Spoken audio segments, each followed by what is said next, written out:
Well, hi everyone, Jake here from IBPF. Thank you for joining today's webinar, Lessons from Leaders with Bipolar Disorder Advocating for What You Need at Work. We are honored to be joined by Constance Noonan Hadley, PhD, MBA. Dr. Hadley is an organizational psychologist whose goal is to support a rich and fulfilling life at work for all employees. She is the founder of the Institute for Life at Work and a research associate professor at the Boston University Questrom School of Business. She holds a PhD in organizational behavior from Harvard University, an MBA from Wharton, and a BA from Princeton University. And I'm excited to let everyone know that there will be a question and answer both in the middle of today's presentation and at the end of the talk.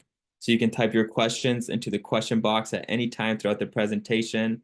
And once again, we're so excited you're here. Dr. Hadley, thank you so much for joining us today. Jake, thank you so much. Thank you for inviting me, and thank you to everyone here who is watching this either live or in a recorded format. I'm really grateful for your time and looking forward to sharing some information with you. So I am a professor at heart. I must have slides, so let me open those up right now. But I do, as I open them up, want to just emphasize that I welcome questions, and I will be pausing about midway through for first questions on the first part, and then also giving time at the end for additional questions. So get those questions ready, send them in through the Q&A function on your screen. All right, so this is a two-part presentation. The first aspect of it that I want to cover is the big picture. So I want to give people the sense of where we are in terms of thinking about mental health in the workplace. What are the obligations and responsibilities that organizations are taking on? And I also like to provide a framework that I've developed to help organizations think about moving further along in the journey of providing a mentally healthy workplace. Second of all, I'm going to cover this fabulous research project that I conducted with these two wonderful collaborators, Hooria, Jazaieri, and Hillary Elfenbein. I'll explain a little bit more about their backgrounds in a little while. And this was an article that was linked in the invitation to the webinar, and it is called 3 Ways to Support Employees with Bipolar Disorder. And it was published earlier this summer. So let's dive into the big, oh, sorry, not ready yet. I have some more preamble to go over. First thing I wanted to talk about is my goals, my personal goals for this webinar today. I have 3, and they're pretty simple, but hopefully they will be also leaving you in a really good place by the end of this hour. The first one is I am interested in providing some information. Now, you are all experts in your own experience, and I want to honor and celebrate that. But there's also some additional information that you may not have that hopefully you can gain from this, both about the world of work and about the specific research findings that we developed. Second of all, I'm hoping to add a sense of validation to you in your experience. Now, I can't learn from each and every one of you what you've been going through, but we have really benefited from the interviews that we've done to learn what it's like to have a diagnosis of bipolar 1 or 2. And we know how challenging that can be. We also know the joys and the assets that you bring to the table. We want to make sure we shine those as well. And then finally, inspiration. So all the research that I do is really intended to develop better work habits and better work lives for people. So the goal here is for us to leave you with a sense of action steps that you can take in your own life with your own employer to make your work life better. Before we get started, though, I also have a few other notes that I want to cover. The first one is to acknowledge that, yes, I have a PhD. Technically, you can call me doctor, though no one does. But I am not a psychiatrist. I'm not a clinical psychologist. And so it's important to understand this information is derived from our social scientific research and the experiences of people that we've spoken to, but it should not be treated as medical device or some form of counseling. You really need to take your own professionals into the loop if you want to take action on any of these different topics. Now, also, I want to acknowledge that sometimes these kinds of conversations and topics can be triggering for unwanted emotions and thoughts. And so I want to make sure that you are just reminded that if you are in crisis or someone you know is in crisis, the next step is to get out of this webinar and get some help. And there are these amazing helplines and resources that you can tap into if that is the case. So please don't take any chances. And if you think this is an issue for you, please reach out to one of these. If you're not in an acute crisis, but you think that you need a little extra help after this conversation, then please reach out to someone that you know and can trust, or access some other resources that are available. So this is the CDC's mental health toolkit that they offer, but the International Bipolar Foundation that's hosting this webinar has their own set of resources that you can look into. So again, the most important thing here is to be the owner of your own experience and your own actions in a way that keeps you as healthy as possible. Now, the International Bipolar Foundation also has some additional resources I would just commend. And one of them is this Healthy Living with Bipolar Disorder book. And it's really a wonderful treasure trove. It's available for free. It's online. As you can see here, there are 13 sections and 69 chapters. So there's a lot of information here. And I'll highlight in particular chapter number 12, which is all about bipolar disorder in the workplace. And what I like about it is that it includes some discussion of how to disclose and what you should be thinking about looking for in terms of your workplace accommodations, but also first-person stories of people who have lived with bipolar and had a career. And there's also a story of someone who's left the workforce and dealing with their bipolar disorder. So these are really great resources that you can tap into after this webinar. All right, so let's dive in. The big picture here. I'm going to start with a little thought experiment or a pulse check for you. I like to do this even though I can't see you, but I can imagine what you would say if you were here in person. Think about your organization. So this is the organization that you're currently working for, or if you're not working right now, your most recent organization. And just think, forget about yourself in this situation. Just think about, what is the organization really geared towards? What is it an engine for? Is it an engine for innovation? Is it coming up with these great new ideas and on the cutting edge? Is it an engine for service? Are they known for the high level of customer service and supports that they provide their stakeholders? Or is it an engine for profitability? Is this really just a money-making machine where the goal is to increase revenues, decrease costs, and get that profitability up as high as possible? So most organizations could broadly be categorized as one of those three types of engines. So think about which one best fits your organization. But I have another category that I'd like you to think about. Is your organization an engine for well-being, specifically for the people that work for you and the customers that you serve? Most people haven't thought about it this way before, but it's worth considering. The US Surgeon General came out with a report in 2022 on mental health in the workplace. And in that, the Surgeon General, Vivek Murthy, really pushed organizations to think about how they can become just such an engine. So looking beyond those other types of business and organizational goals and thinking about what are they doing to contribute to the well-being of those people that they touch and that work for them. Hopefully your organization is already along this path, but I think more of them will become so in the future, and you can play a real role in helping shape that journey for them. Now, if you're also thinking about your organization, you may have been considering your senior leaders, the people, the C-suite executives, or the directors and other types of heads of your organization. We've had quite a bit of data now collected that shows there is a gap between what the leaders see and what the employees are seeing. So this was a study done by Deloitte a couple of years ago, where they were specifically examining the C-suite executives, and they asked them to report on their employees' well-being across 4 dimensions: physical well-being, mental well-being, social well-being, and financial well-being. And then they asked their same employees how they were doing. And you can see the blue bar being the C-suite's estimates and the green bar being the employees' estimates, just how big the gaps are. And the focus of today is going to be on mental well-being, and you can, didn't mean to click that. You can see already that there's a 25-point differential between where the C-suite executives surveyed felt their employees were doing in terms of their mental well-being and where the employees felt they were, how good they were actually experiencing. So this is a problem for you because you may not be getting the supports you need, but it's also really a problem for leaders because they need to understand how much that gap might be costing them. Here are some numbers that can help them really get excited about tackling this problem. The first one is that diagnosed mental illness is quite a common phenomenon, estimated by the World Health Organization to affect 15 to 20% of adults worldwide, with the 1 and 2 diagnoses being anxiety and depression. And bipolar disorder, of course, is also on that list of diagnosed mental illnesses.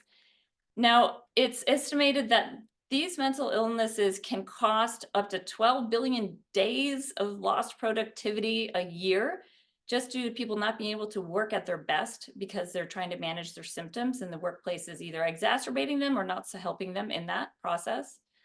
And the cost estimate is over $1 trillion worldwide. Again, this is by the World Health Organization that could be incurred due to these types of issues related to employee and worker mental health. Now, these numbers are pretty staggering, but you should also know that they were collected in 2019, so before the pandemic hit.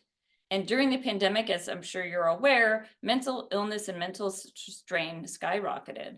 Now, it is starting to come down a bit in recent year or two, which is great news, but it's still not at the pre-pandemic levels.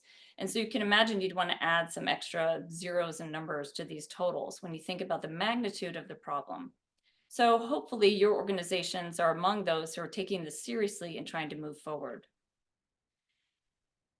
Sometimes what organizations do is ask employees to do the heavy lifting of addressing their own mental health and well-being, which of course is part of the solution. And we all should be doing what we can to take the supports we need, the medications, the therapies, and the other steps that will help us stay in a mentally healthy place. But often these solutions ignore the big elephant in the room, which is that the work itself can contribute to lower well-being, as this cartoon illustrates here. So it's really hard for this boss to chide this employee for not having work-life balance when you can see that it's actually the work itself that's making that impossible. And so I'm really all about trying to elevate the individual and give you the power and the inspiration to do everything you can to lead to the best mental space you can be in, but at the same time, really holding responsibility to the leaders of organizations to do their part. One way to help get organizations to embrace this type of change is to give them kind of a framework or a how-to manual on what's involved. So I developed this framework. It's called the Unite framework, and it's going to be coming out in a book later this fall. Originally, it was designed to think about how to address employee loneliness, but it definitely pertains to aspects like supporting employees with bipolar disorder as well. So here are the 5 letters of Unite, and they each symbolize something. So the U is for understanding, and most employers do not really understand the nature of bipolar disorder. We heard this again and again in our interviews, that some certain level of education is necessary. So the first thing I would say to organizations is get up to speed on learning from credible sources what is involved in having a diagnosis of bipolar disorder and the different types of ways it may manifest, as well as the ways that people may need support.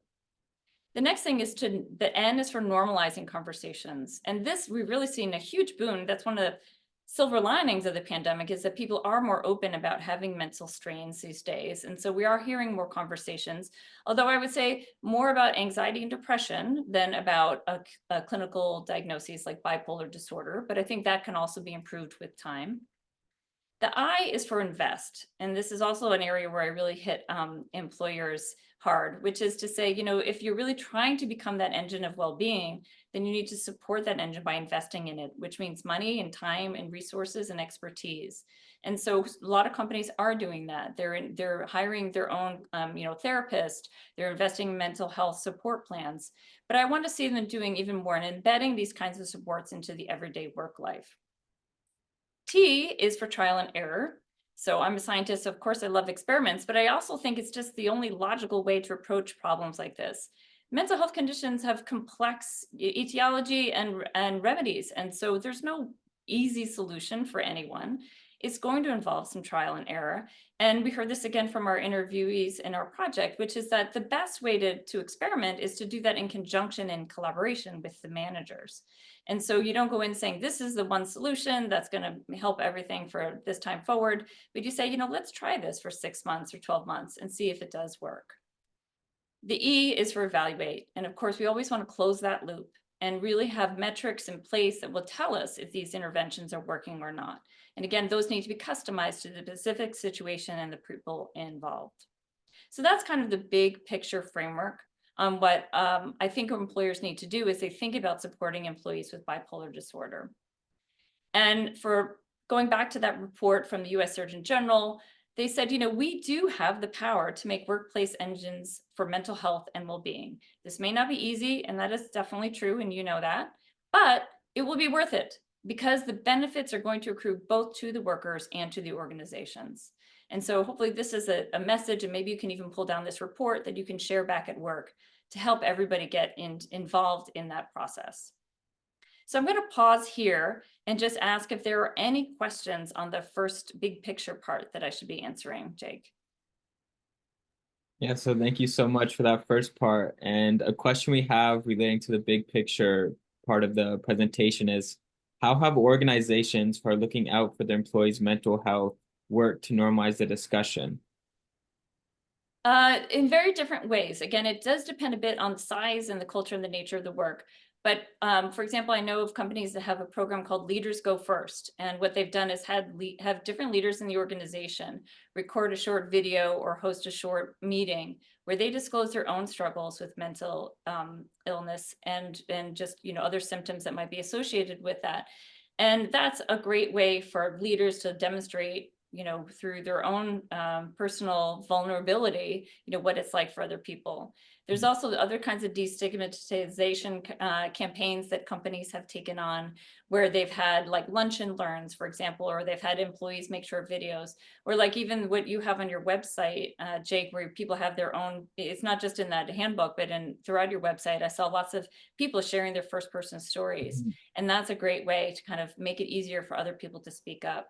And then, of course, there are ways that you can also get more organized support. So you might have an employee resource group, for example, for those who are dealing with depression to get together. So you want to make sure that everyone has this ability to speak up in a way that won't harm their career. So you want to assure people, and I'll talk a little bit later about psychological safety, but assure that people are safe to do this from a practical standpoint as well as emotional one. But it can really help just lower the barriers to enter these conversations, to have people go forward in front of you. Well, thank you for that. And then our next question is, how would you say employers can learn about bipolar in a more holistic way that's beyond just articles? Well, so one of the things that we'll recommend is there are actual programs designed, like mental health first aid, that you can sign up for, that are run by people with the type of clinical training necessary to give that holistic picture. I also, though, recommend that if that those programs are terrific, and I recommend those, but I also do recommend diving into some first-person accounts. We have some wonderful memoirs that have come out on the market. I think that is a way for people through stories and narratives to really get inside what it's like. So, for example, for our research, we read the book Burn Rate by Andy Dunn, who was the founder of the clothing company Bonobos. And I found it fascinating. I recommended it for my husband. I've recommended it to other people because it really shows you through their eyes what their experience was like. And you can get to develop just such a more nuanced understanding of the phenomenon. And of course, he covers all these amazing successes, as well as some of the challenges and difficulties that he experienced. So I'd kind of do it both from a clinical angle as well as from a first person narrative angle. Yeah, that's excellent. And then for all in attendance who are interested in Andy Dunn's story, it's funny enough that you mentioned that we have a webinar available with him where he talks about burn rate and his personal story in fall of 2022. So you can actually go visit IBPF and go to our educational video section to watch that. So That's great. That's pretty cool. Yeah. Yeah, I didn't know that, but that's terrific. Yeah. Our next question is this topic being included or addressed in the DEI movement? That's a complicated one to answer. I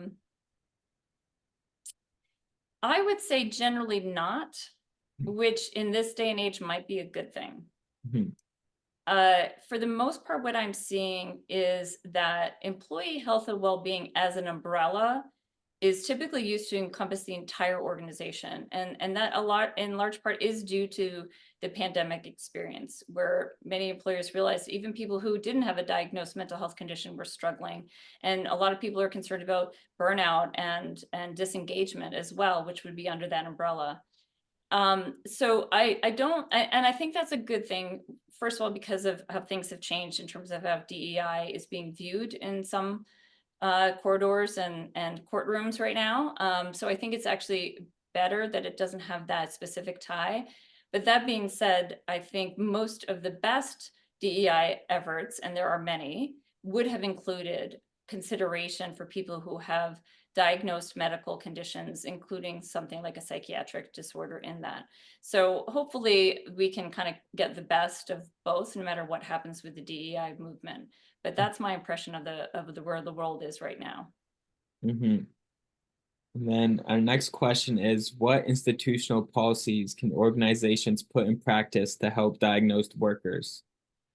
Well, that's going to be the focus of the second part. So I will save my answer for that. But yes, that's exactly what we want to get to.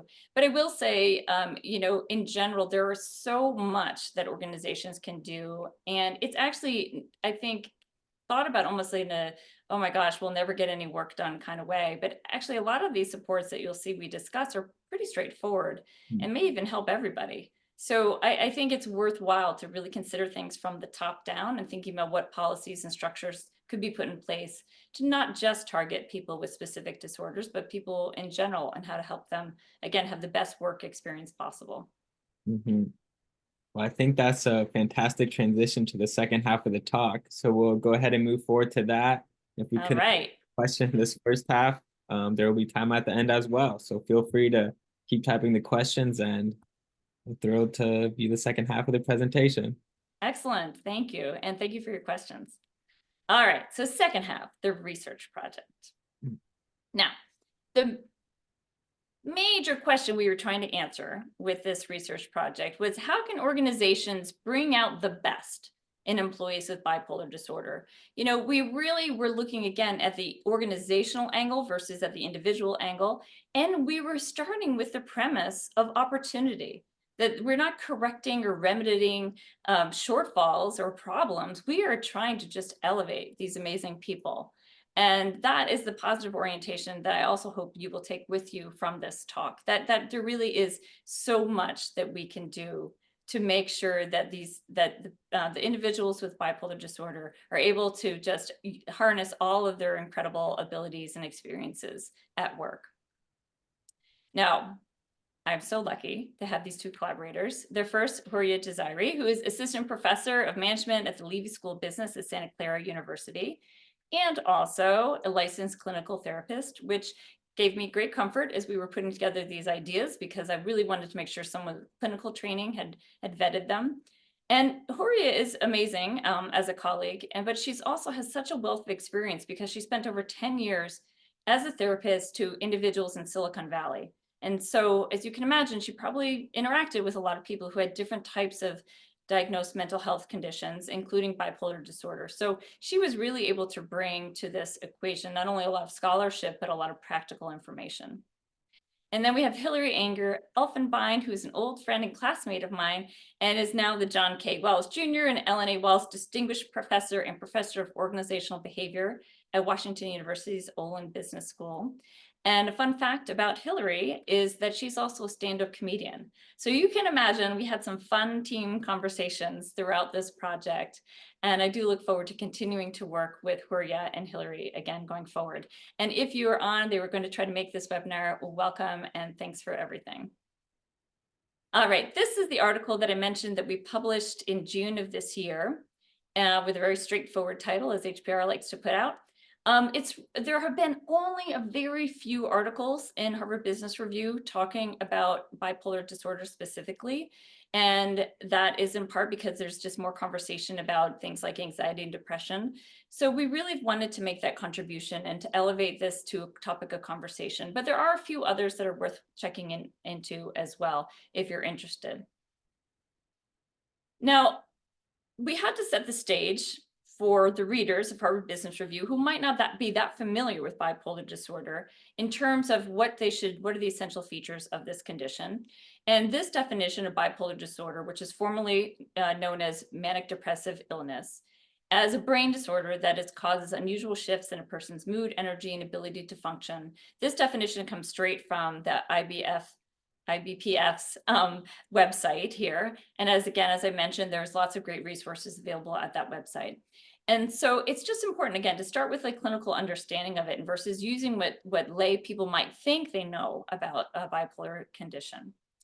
Now, we also highlighted the prevalence. So before I showed you the prevalence around the world of people with any kind of mental health disorder diagnosis, but bipolar disorder specifically, as estimated by the National Institute for Mental Health, says it affects about 40 million people each year.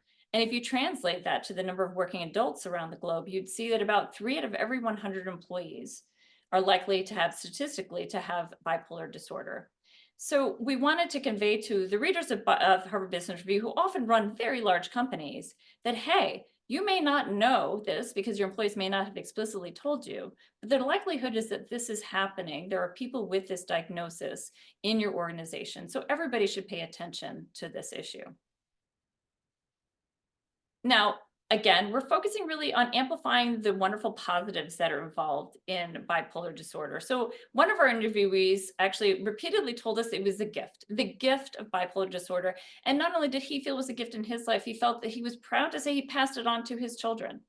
And that is not something you hear every day, but I think it's worth considering. And when you look at some of the data, you'll understand why it can be a great gift. It's associated with higher than average levels of ambition, creativity, empathy, intellect, and resilience. Now, of course, there's a huge spectrum, as in any kind of population statistic. So you might, not have all of these at a higher than average level, but the likelihood is some of these are special traits of yours, your own superpowers, and that's worth celebrating. It does, because of these characteristics, tend to cluster in certain types of jobs and industries, and it's known to have high prevalence among entrepreneurs. So one study found it at a rate of 11% of a sample of entrepreneurs. And as you recall, it's about 3% in general in the adult population. So that's 3 times the level. You can see just that's a big uptick in that group. And then some also have called it the CEO disease because many senior leaders have, whether publicly disclosed or not, like Andy Dunn is public about it, have been known to have this disorder. And again, when you think about these characteristics, you can imagine how someone might start a company or might run a company because of all that incredible energy and drive and ability to have vision and empathy in a way that allows them to come up with these great new ideas and new ways of working. So one of our interviewees said that, thinking about the benefits of having a person with bipolar on the team include the insights that they gain by seeing the larger picture from multiple points of view and the relationships between various pieces that might have been missed. Again, like, I want this person on my team. There's so much that they can offer. So we want to think about, okay, so we know that there are maybe 3 out of every 100 people in your organization that have this diagnosis, and we know that they could have all these incredible assets, but sometimes things get in the way. And it doesn't always turn out that people with this diagnosis are able to be successful at work. So for our research project, we started off by trying to cull what was already known, looking at the scientific literature, the managerial literature, which would mean publications like Harvard Business Review, as well as reading lots of memoirs or first-person accounts. And then we leveraged Hooria's expertise as a clinician to develop some hypotheses about what organizations could do and could do better to bring out the best in employees with bipolar disorder. Then we went out into the field and we found people who had been successful in their careers to help us validate and cross-check these ideas and also come up with some new ones. And I'm going to talk about what we learned from this process in a minute, but before I get to that, I want to just highlight that this is just step 1 of a multi-phase research project that Hooria, Hillary, and I hope to undertake. And I learned from Jake that sometimes in your IBF newsletters, there's a call for participation in research. So our next step would be to do a broader sample of people to find out with surveys and interviews what's going on with them and how to improve things. Maybe even doing an intervention study at an organization where we get to try out some things and see what happens. And so just put that in the back of your mind. If you are interested, there might be a call for participation coming your way in 2025. So keep your eyes out for that. All right, so back to the interviews. We specifically focused on knowledge workers. That's an area of expertise for me, although I think a lot of our findings would apply to people on the front line or working in hotels, restaurants, and hospitals and other types of occupations. But to keep things a little bit bounded, we focused on those with bipolar disorder who were working in a knowledge work type of job. We were able to talk to people from a few different countries, US, UK, and Lebanon. And we covered a wide array of fields, even just with this 6-person sample that you can see here. And part of what we were trying to do was avoid the just focusing on the entrepreneurs, because we know that has been done in other settings. And so none of these people were per se their own innovative, entrepreneur who had built their own company from scratch. We asked a lot of different questions of people, and they were incredibly gracious. And I want to thank anyone who participated as an interviewee who's in this webinar right now for their time and their candor, and for really trusting us with their information. We asked questions like, what makes it more difficult for you to excel? What, if any, features of your workplace make it easier? And the magic wand question, I'm a big fan of the magic wand question in interviews, just frees people's minds. If you were to just design an organization from the beginning with the magic wand, how would you create it to best facilitate your success? And then we also asked lots of questions about their specific relationship with their manager and their colleagues. And what do they know? What don't they know? What do you wish they knew? What would make it easier for you? So these are the types of questions that we asked. Now, I would also like to just emphasize here, and this was part of the webinar advertisement, I believe, people are at different stages in managing their diagnosis and their symptoms of bipolar disorder. And, I do not want to assume that everybody is in the place that we're about to discuss, but just so you know, we were very clear that the people that we're trying to address and support with this type of information are those who are managing their symptoms. So that doesn't mean they're symptom free, but it means that they are doing the supports again in their own time and at home with medication and therapy and so forth that they need to do to feel in control in general of their symptoms. They also do have a sense of what they need, their needs and their preferences, so they can advocate for themselves. We want to make sure that the people, before they take this advice, have been really clear on doing their homework about what are their local employment laws, which vary very much from country to country, and the organizational policies, which absolutely vary depending on the organization and the benefits and the rules involved in that particular, working in this particular place. And then also, this is a tricky one, but we think it's important that the people have the willingness to have some level of disclosure to their employer. It could be to their manager, it could be to a benefits personnel, but someone who would be able to have that discussion about accommodations in a way that would protect privacy and have some power to implement them. So one of our interviewees said, there is a lot of work to get to this point. It all starts with the bipolar person understanding themselves. You can't expect somebody else, meaning like your manager or your leader, your HR director, to understand you and put in the work if you yourself aren't putting in the work. So you may not be there yet, and that's understandable. Hopefully this will inspire you to keep pushing to get to this point here. But this is the kind of situation in which we're best able to provide some information. Now, the people that we talked to were just amazing. I was just rereading all my interview notes and the interview notes from Hooria and Hillary earlier today to just refresh. And I just think these people are incredible. I mean, from the external standpoint, you see their success in these types of markers. They're in senior positions. They're well published. They're well paid. They have lots of direct reports. They have subject matter expertise. They're out there, many of them, talking to the public through LinkedIn or Instagram or other types of public forums and becoming an advocate. Many of them also are taking on mentorship roles, either privately within their organization or with people outside of their organization who've learned about them. But I think we also want to acknowledge that it's not just about what we see on the outside. Internally, the benefits that these people have accrued is this strong sense of accomplishment, really a sense of pride in what they're able to do. We heard that through every interview. A high level of self-esteem that goes along with that. And again, self-esteem is something that can be shaky. It's known to be something that many people with a diagnosis of a mental health condition struggle with. But I think over time, people are able to build that up through these kinds of effective experiences at work. Also, let's face it, having success at a job gives this person a sense of internal stability. They know that they can afford to pay for what their necessities are, and they have some sense of predictability in their routine. And then finally, everyone we talked to also really loved to share how they were inspiring and helping other people, which is incredibly gratifying as well. So this is how we define success when we talk about successful people that we talk to. There are 3 areas that these interviews and our own investigations elucidated. The first is modifying the job features. Second is training managers. And third is really working on the cultural aspects, promoting a culture of performance plus compassion. So I'll go into each of these briefly now. Modifying job features. It's amazing this doesn't happen more regularly, but I think it will come as more and more employers think about how to customize jobs. And again, not just for people who have bipolar disorder, but for all sorts of reasons.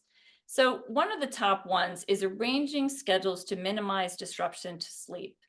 So you know how critical a sleep routine is to maintaining mental wellness. And every one of our interviewees talked about that. Now, they didn't always have a schedule that was facilitating of their sleep. And in fact, one was on the road for 2 years fundraising around the world, different time zones, never getting a consistent level of sleep. Those were some dark times. Those weren't times when this person felt particularly stable. Other people talked about how difficult it was to just, work long hours, long into the night or on the weekends that would prevent them from getting that type of consistent, solid sleep that they needed. So one person that we talked to said, he worked out an arrangement where he said, I can't take early morning flights. They're too disruptive to me. So I needed to go out the night before, and worked out with an employer, I will travel the day before, and you should want me to do this too. You should want to pay for the expense of a night of a hotel, because I am going to be not only on fire that day of the meetings, but for the subsequent days. If I have to get up at 4 a.m. to make a flight, I will perform, I will pull it off that first day, but you're going to see a decrement in my performance and my energy levels after that as I try to catch up on my sleep. And so really thinking about how can your job be arranged to avoid things that negatively impact your sleep routine. The next one is allowing flexibility in work style. And most people we talked to were either hybrid or fully remote. And they talked about the pros and cons of different types of work styles. Many said that they really appreciated being in person. It allowed for their more sociable nature to come out and to get that kind of positive reinforcement that they really appreciate from other people. But on the other hand, people who have experienced downturns in moods really value the ability to work remotely. It allowed them to conserve their energy, not spending it on commutes or on the social management involved in working around other people face to face. And so most really aspired to having some mix of the two, some kind of hybrid relationship or work style where they could have some flexibility in how they themselves work. So not just a policy where every single person has to be in the office Monday through Wednesday, but something that allowed them to pick and choose the days that made the most sense. The next thing is giving ownership over task timing and management. And I have to say, this was something that I really didn't fully appreciate until we started doing the interviews. And that is how savvy people are about knowing their energy levels and their mental capacity and knowing what they can do and what they can't do at that moment. And so giving people the autonomy to customize what they work on to match up with that level that they're experiencing was really important to people. So one person talked about how when he was in a depressive period as a software engineer, he didn't want these big, weighty, innovative projects where they're designing a new system or a new feature. He preferred to do things like code checking and quality control and other things that were more controllable and that he kind of do in his sleep that were still important. He didn't want busy work, but he wanted things that wouldn't be as mentally taxing as some of these others. But then when he's emerging from the depressive stage or maybe even a hypomanic stage, then those were the times to take on those big projects. And then finally, another feature of the job that we recommend is thinking about how can you add in some administrative support. Now, we'd all love a 24-hour assistant, of course, but people with bipolar disorder often have a co-occurrence of ADHD. And in combination, that can mean it's really difficult to do executive functioning and administrative tasks.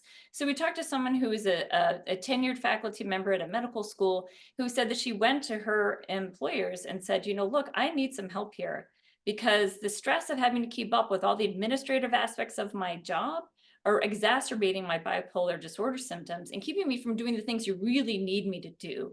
So these really higher level thought works and scientific studies that she was known for were not getting done because she was getting so overwhelmed with the administrative aspects. So in this case, this person was glad to get 10 hours a week of administrative help.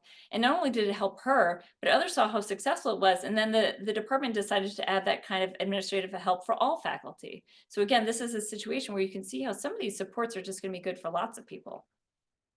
So the next area that we recommend focusing on is training managers. And I already alluded to this a little bit. There is a learning curve that managers need to get up on, and it's not their fault they don't know this. I mean, this wasn't, typically trained back in college or even in business school. But this is something that most people who are now managing others really need to understand. So the mental health basics would involve something like that mental health first aid seminar that I mentioned. Psychological safety. Now, psychological safety is the perception, a shared belief among people that you can take an interpersonal risk without fear of punishment or ridicule. And so certainly disclosing a condition or asking for accommodations would be one of those kinds of interpersonal risks. So you want to have an environment though those things are accepted and people work really hard to support and reward each other for taking those risks versus pushing them down and scold them. And unfortunately, in our interviews, we heard many situations, usually in the past, that people had experienced where they were dismissed, laughed at, or even fired once they disclosed their bipolar disorder condition. And so that is clearly a case of poor psychological safety. And you'd want to really make sure your managers know how to ascertain what level is in place and help bolster it so that more people can come forward. And again, psychological safety is also one of those things that's great for all sorts of things like teamwork and collaboration and learning. So it's all a good thing to have in place regardless. And then finally, collaborative problem solving styles. Again, these are not things that you can just import some kind of quick fix to solve. It's going to require give and take and working together with you as an employee to make sure you have the right accommodations. So I love this one interviewee who said, when I got my new manager, I asked him right out, have you ever worked with a person with bipolar disorder before? And he responded, no, I haven't. Tell me more. And she said, he's like a godsend. He's a dream. He's like her ideal boss because he was open and honest to say, no, I don't know much, but I'm eager to learn more. And they've had a tremendous relationship ever since. She works with this manager very closely, even on a weekly basis, to adjust her workflow and her goals to make sure that it's matching where her mental health is at the moment. And she just feels that she can flourish with his support. So these are the kind of managers I hope all of you can experience one day. Now, the last one is promoting a culture of performance and compassion. And the first thing to address here is that we are not asking for people who have been diagnosed with bipolar disorder to be coddled. In fact, remember, they tend to have higher than average levels of ambition and talent and the capabilities. So the last thing they want is to be in an organization where everybody is just in their comfort zone and nobody really has to try very hard. That's not going to work with someone who has bipolar disorder. They want to be pushed. They want to keep going further and further and higher and higher. So keep those high standards up. One interviewee said, we won't break. I want people to know that. Bipolar isn't a weakness. It makes us strong. All the things we have to overcome just make us more resilient. So keep up that level of performance orientation. But that being said, the goals can remain high, the standards can remain high, but the process to get there may need some adjustments. So many people we spoke to talked about the value of being able to take time off. Now, often this was just one day or one afternoon even. Sometimes it was longer if symptoms got severe or if hospitalization was necessary. And so it's really important to also understand that your culture needs to have flexibility and compassion for people. One person we talked to said he'd worked out a sort of secret code with his manager where he would just text him and say, not feeling well, going home. And he said his manager knew that that was the code for saying, I'm not feeling stable mentally. I need to go take a break at home. And he said that his manager knew he wouldn't abuse it. He wasn't going to use it when he was hungover, he said. He was going to use it in those cases when he looked at himself, knew he was starting to go off balance and needed to take a break. And the manager knew in response to not call, not text, not start piling on lots of things that he was going to have to address the second he stepped back in the next day. And that was a system that worked out really well for him and his manager, sort of a no questions asked, kind of quick parachute out, and that allowed the person to get back in again quickly. Now, the other thing that we've heard is that it can be really difficult to re-enter if you have had to take a break. And I mean, more than for a day or two. People have had to take extended leaves of absences, which can be common. One person talked about how he didn't like feeling like everybody was just watching and judging him and making sure that he was okay. So this also goes back to managerial education. But the idea here is to assume best intentions and assume that the person really needed that break. They didn't mean to leave in the middle of a project or to hand people other types of work to cover on their behalf, and that they were going to do their best to get back up to speed when they return. And so to cut them a break and to assume that they're going to get there. And so one person said, ultimately, I hope we can create more compassionate, inclusive, and supportive environments for everybody. And so those are the three main areas that we focus on addressing in our article. I hope that's been useful, and I look forward to your questions. But I want to just, before I shut off the slides, add in one more sort of final story here. One person said, when I asked, like, how do you know that these accommodations you're getting are working? And she said, the proof is in the pudding, because I was considering quitting my job completely. Excuse me. I didn't know how I was going to be able to continue. Sorry, bad time for this. All good. Luckily, you can read it. Sorry. Now it's 2024, and it's been 7 years, and I've been able to stay in the job full time and even take on a few more responsibilities. So I apologize. This is a good time for me to shut off my slides and catch another drink of water. That's what happens when you give such an amazing talk. It can be tiring. But yeah, we're gonna move into the question and answer portion of today's talk. To wrap it up. So if you have those questions, please let us know. Type them in the question box. And we're so excited to get to these. And so one question is, what accommodations can employees ask for? Super overarching, but it's an amazing question. Well, again, it really depends on where you live and what the laws are. And then what your organization itself is willing and able to offer to you. So if you are a chef, asking for the accommodation of being able to work hybrid whenever you want, it's probably not going to be accepted. You really have to balance out what you personally prefer and need with what's logical and feasible, but also what's allowable under the law. And that can differ. So I can't give you a specific answer there, but I would say that your first thing is to go to your employee handbook, go to your disability law information in your area, and then do some sleuthing online. Again, you can find out, even looking at things like Glassdoor and other public places where people talk about employers, to understand what's been used and accepted in different organizations to get your list. Good. And so our next question is, have any interviewees from the study stated how they approached their upper management to disclose their diagnosis? Yes. And so I also want to be clear that two of the people we talked to hadn't explicitly disclosed it to their employers, which was informative in and of itself. But the people who had disclosed and other people that we've read about who disclosed tend to do it tentatively. So one person, the person I mentioned who has this like escape hatch shorthand text with his manager, he said he waited 3 months before, when he was in the job, before he told his manager, because he really wanted to prove himself and his abilities first. And that tends to be the pattern where people will try to establish some credibility at the beginning, show that they are capable, and then look for who is somebody that I trust. Now, some bypass their manager because they didn't feel confident that their manager would be able to address it. And then they were able to go to someone like in human resources who theoretically should be required to keep your information private. Now, in reality, people have told stories about that not being the case, but that should be a safe haven as well for disclosure. And if that's a situation, you might be able to talk to your HR person, get accommodations and put them into your job contract and never have to disclose why. So that can be really helpful for people as well. If it includes something like I need to be able to work remotely or some other kind of features like that. Again, sometimes managers will still ask, why do you need this? But legally, in many cases, they're not allowed to do that. And that means you don't have to answer them. And so our next question is, how do you recommend handling specific symptoms like irritability or anger at work or feeling like you can't be a manager? Yeah, well, I talked to one person who said he actually turned down managerial opportunities because for him it was too stressful and he just knew that about himself.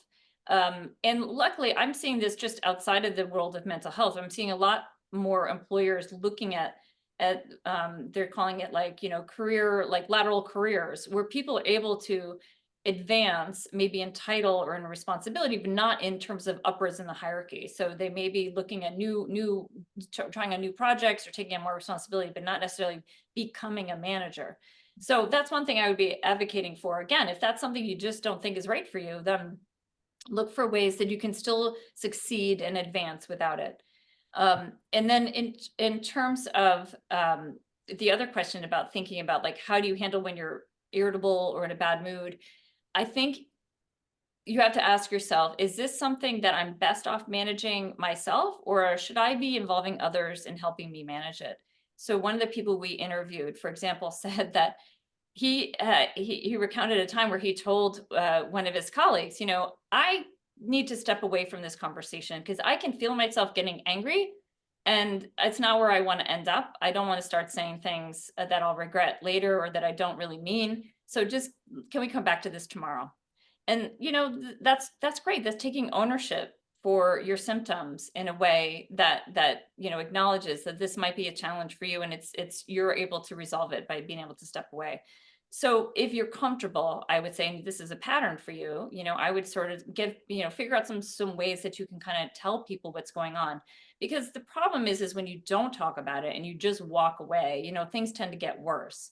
Or if you just don't show up one day because you're feeling so frustrated, that's not going to help you. So the more you can communicate openly, but again, like just own it without apologizing for it, the better. Mhm. And so our next question is, how can you bring up your bipolar disorder diagnosis in a quote unquote tough guy industry like construction? Well, there are some good guidelines out there, including on the International Bipolar Foundation website, about how to think about disclosing. There's also an article in the Harvard Business Review that we cite in our article by Ludmila Preslova that and she has a diagnosis of autism and ADHD, and she, I think, gives some good guidance on like a decision tree. How do you think about it? So the first thing I would say is don't just go out there and blurt it out. Like really be thoughtful and planful, especially if you believe you're in an environment where you're not going to have psychological safety or understanding or appreciation and support or any of the above.